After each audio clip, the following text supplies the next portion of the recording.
शुरू कर दूँ? हाँ।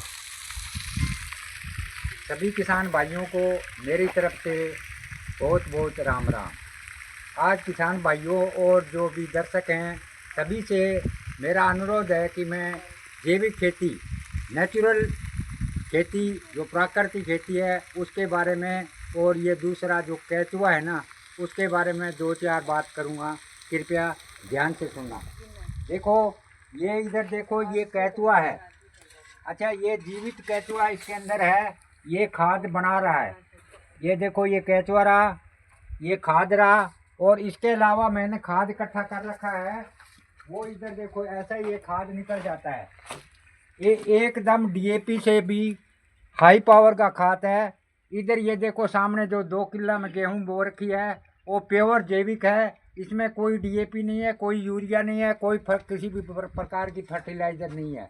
ये जैविक खेती है। इसलिए मैं सबसे पहले तो थोड़ा ये केचुए के बारे में सभी किसान भाइयों को बताऊंगा कि केचुआ की खाद है वो अपने फसल के लिए और हमारे स्वास्थ्य के लिए बहुत ही लाभदायक है। इससे क्या होता है कि हम जो ये फर्टिलाइजर डालते हैं, जहर उसमें होता है, और वो जहर हमारे शरीर में जाता है, उससे बहुत घातक बीमारियां पैदा होती हैं।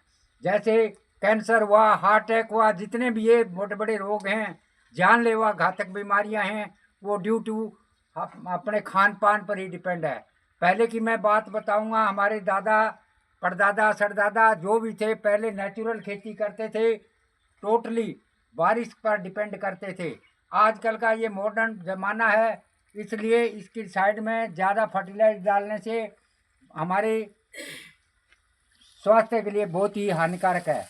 इसके अलावा केचुआ को मैं पालने की थोड़ी विधि बताता हूँ, क्योंकि मैं तो यही काम करता हूँ। ये जो सामने गेहूँ खड़ा है, इसमें मैंने 5 क्विंटल केचुए का खाद बना के इसके अंदर पहले ही छिड़क दिया है, और इसमें मैं बिल्कुल फर्टिलाइज़र या कोई भी केमिकल कोई भी इस्तेमाल नहीं करूँगा, एकदम प्राकृतिक होगा।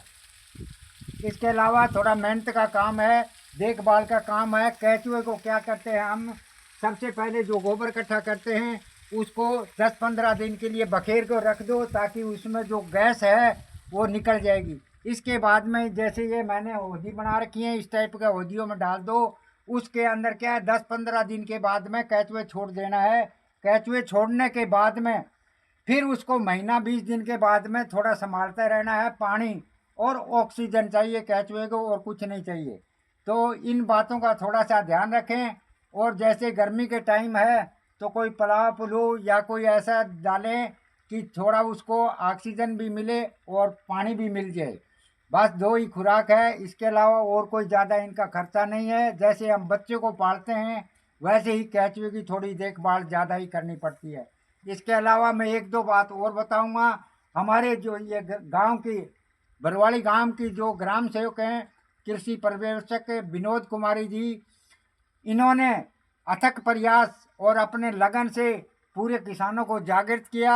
हमारे गांव बरवाड़ी में, गांव की तो बात ही छोड़ो, तहसील को छोड़ो, हमारे डिस्ट्रिक्ट में इतनी ये केचुआ कुंडी बना रखी हैं। कोई गोवर्धन है, कोई जैसे ये 3 सीट वाला है, और हर किसान को प्रेरित करती रहती हैं ज़्यादा से ज़्यादा कि भी जैविक प्राकृतिक खेती करो, उससे हमारा स्वास्थ्य ठीक रहेगा, बीमारियां नहीं होंगी। इसके अलावा हमारे नौहर में जो अपने राम प्रताप जी गोदारा साहब बैठे हैं, वो भी इसकी ओर हर किसान को जागृत कर रहे हैं, और पूरा जहाँ तक होता है उनका वो सहयोग कर रहे हैं। इसके अलावा मैं ख़ास बात ये बोलना चाहता हूँ कि ये जहर मुक्त खेती है ना, इसको हमारे को धीरे धीरे बिल्कुल छोड़ना है, और हम जैविक खेती इसको हमें अपनाना है, ताकि हमारा स्वास्थ्य ठीक रहेगा।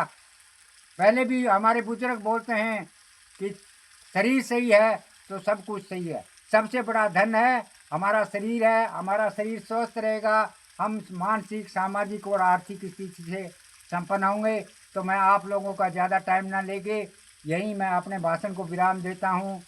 राम राम, जय हिंद, जय भारत, जय जवान, जय किसान।